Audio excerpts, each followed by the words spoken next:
नमस्कार हरि प्रेमियों, आपका हमारे YouTube चैनल में स्वागत है। सभी दर्शकों को जय माता दी। हरि प्रेमियों, कैसे हैं आप? उम्मीद है आप सब अच्छे होंगे। आइए आज का प्रसंग शुरू करते हैं। आज का प्रसंग है दुर्गा सप्तशती पाठ अध्याय 3। हरि प्रेमियों, उससे पहले अगर आप हमारे चैनल पर नए हैं तो प्लीज़ चैनल को सब्सक्राइब जरूर कर लीजिए और बेल आइकॉन को जरूर दबा लीजिए ताकि आप तक हमारे सारे नोटिफिकेशन पहुंचते रहे। हरि प्रेमियों, आपका एक भी सब्सक्राइब हमारे लिए बेहद मायने रखता है। आइए माँ दुर्गा सप्तशती पाठ अध्याय 3 सुनते हैं। महर्षि मेधा बोले, महिषासुर की सेना नष्ट होती देखकर उस सेनापति चिक्सुर को क्रोध में भरकर देवी के साथ युद्ध करने के लिए आगे बढ़ने लगा। वह देवी पर इस प्रकार बाणों की वर्षा करने लगी मानो सुमेरु पर्वत पानी की धार बरसा रहा हो। इस प्रकार देवी माँ ने अपने बाणों से उसके बाणों को काट डाला और उसके घोड़ों और सारथी को मार डाला। साथ ही उसके धनुष और उसकी अत्यंत ऊंची ध्वजा को भी काटकर नीचे गिरा दिया। उसका धनुष कट जाने के बाद उसके शरीर के अंगों को भी अपने बाणों से बींध दिया। धनुष, घोड़ों और सारथी के नष्ट हो जाने पर वह राक्षस असुर ढाल और तलवार लेकर माँ देवी की ओर भागा। उसने अपने तीक्ष्ण धार वाली तलवार से माँ पर वाहन सिंह पर मस्तक पर प्रहार किया और बड़े वेग से देवी की बाईं भुजा पर वार किया। किंतु देवी माँ की बाईं भुजा को छूते ही उस दैत्य की तलवार टूटकर टुकड़े टुकड़े हो गई। इसे दैत्य में उस असुर में क्रोध में भरकर शूल हाथ में ले लिया और उस भद्रकाली देवी की ओर फेंक दिया। माँ देवी की ओर आता हुआ वह शूल आकाश से गिरते हुए सूर्य के समान प्रज्वलित हो उठा। उस शूल को अपनी ओर आता हुआ देखकर देवी माँ ने भी शूल छोड़ा और महाअसुर महादैत्य के शूल के 100 टुकड़े कर दिए और साथ ही महाअसुर के प्राण भी हर लिए। चिक्सुर के मर जाने पर देवताओं को दुख देने वाला चामर नामक दैत्य हाथी पर सवार होकर माँ देवी से लड़ने के लिए फिर से आ गया।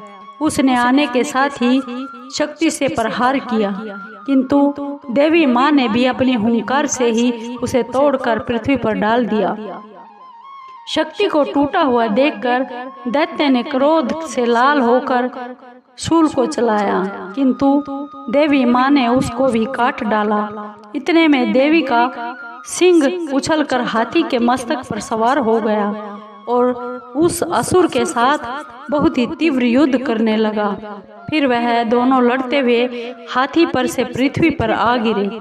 दोनों बड़े क्रोध से लड़ने लगे। फिर सिंह बड़े जोर से आकाश की ओर उछला और जब पृथ्वी की ओर आया तो अपने पंजे से चामर असुर के सिर को धड़ से अलग कर दिया। क्रोध में भरी हुई देवी माँ ने शिला और वृक्ष आदि की चोटों से मार डाला। कराल को दांतों, मुक्कों और थप्पड़ों से चूर्ण कर डाला। क्रोध हुए देवी ने गदा के प्रहार से उस राक्षस को मार डाला। भिंद्रीपाल से वाष्पकल को, बाणों से ताम्रअंधक को मौत के घाट उतार दी। इन नेत्रों वाली परमेश्वरी ने त्रिशूल से उग्राशय, उग्र वीर्य और महाहनु नामक असुरों को मार गिराया। उसने अपनी तलवार से विडाल नामक राक्षस का भी सिर काट डाला तथा अपने बाणों से धुरधुर और दुर्मुख राक्षसों को यमलोक को पहुंचा दिया गया। इस प्रकार जब महिषासुर ने देखा कि देवी माँ ने मेरी सेना को नष्ट कर दिया है तो वह भैंसे का रूप धार कर देवी के गणों को दुख देने के लिए आ पहुंचा। उन गणों में कितनों को उसने मुख के प्रहार से और कितनों को खुरों से, कितनों को पूंछ से और कितनों को सींगों से, बहुतों को दौड़ने के वेग से, अनेकों को सिंह नाद से, कितनों को चक्कर देकर और कितनों को श्वास वायु के झोंकों से पृथ्वी पर गिरा दिया गया। वह दैत्य इस प्रकार गणों की सेना को गिराकर देवी माँ के सिंह को मारने के लिए भागा। इस पर देवी माँ को बहुत क्रोध आ गया। उधर दैत्य भी गुस्से में भरकर धरती को खुरों से खोदने लगा तथा सींगों से पर्वतों को उखाड़ उखाड़ कर धरती पर फेंकने लगा। मुख से जोर जोर से शब्द करने लगा। महिषासुर के वेग से चक्कर देने के कारण पृथ्वी क्षुब्ध होकर फट गई। उसकी पूंछ से टकराकर समुद्र चारों ओर फैलने लगा। हिलते हुए सींगों के प्रवाह से मेघ खंड खंड हो गया और सवा से आकाश में उड़ते हुए पर्वत फटने लगे। इस तरह क्रोध में भरे राक्षस को देखकर माँ चंडिका को भी बहुत क्रोध आ गया और वह उसके मारने के लिए क्रोध में भर गई। देवी माँ ने पास फेंककर दैत्य को बांध लिया और उसके बंध जाने पर राक्षस का रूप त्याग दिया और सिंह का रूप बना लिया। जो ही माँ देवी उसका सिर काटने के लिए तैयार हुई, उसने पुरुष का रूप बना लिया जो कि हाथ में तलवार लिए हुए था। देवी माँ ने तुरंत ही अपने बाणों के साथ उस पुरुष को अपनी तलवार की ढाल से बींध डाला। इसके पश्चात वह हाथी के रूप में दिखाई देने लगा। अपनी लंबी सूंड से देवी माँ के वाहन सिंह को खींचने लगा और गर्जने लगा। देवी ने अपनी तलवार से उसकी सूंड काट डाली।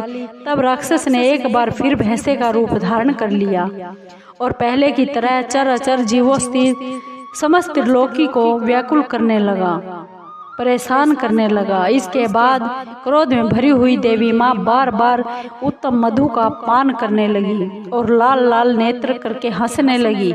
उधर बल वीर्य तथा मद से क्रोध हुआ असुर भी गरजने लगा। अपने सींगों से देवी पर पर्वतों को फेंकने लगा। देवी अपने बाणों से उसके फेंके हुए पर्वतों को चूर्ण करती हुई बोली, अरे मूर्ख, जब तक मैं मधुपान कर रही हूँ तब तक तू गरज ले और इसके बाद मेरे हाथों तेरी मृत्यु हो जाने वाली है और देवता फिर गरजेंगे। यूँ कहकर देवी माँ उछलकर उस दैत्य पर जा चढ़ी और उसको अपने पैर से दबाकर सूल से उसके गले पर आघात किया। देवी के पैर से दबने पर भी असुर अपने दूसरे रूप से अपने मुख से बाहर होने लगा। अभी वह आधा ही बाहर निकला था कि देवी माँ ने तलवार से उसका सिर काट डाला। इसके बाद सारी राक्षस सेना हाहाकार करती हुई वहां से भाग खड़ी हुई और सब देवता बहुत प्रसन्न हुए तथा ऋषि और महर्षियों सहित देवी की स्तुति करने लगे। गंधर्व राज गान करने लगे और अप्सराएं नृत्य करने लगी। हरि प्रेमियों, यह तीसरे अध्याय का दुर्गा सप्तशती के समापन हुआ। हरि प्रेमियों, दुर्गा सप्तशती माँ का ये पाठ का वीडियो आपको कैसा लगा?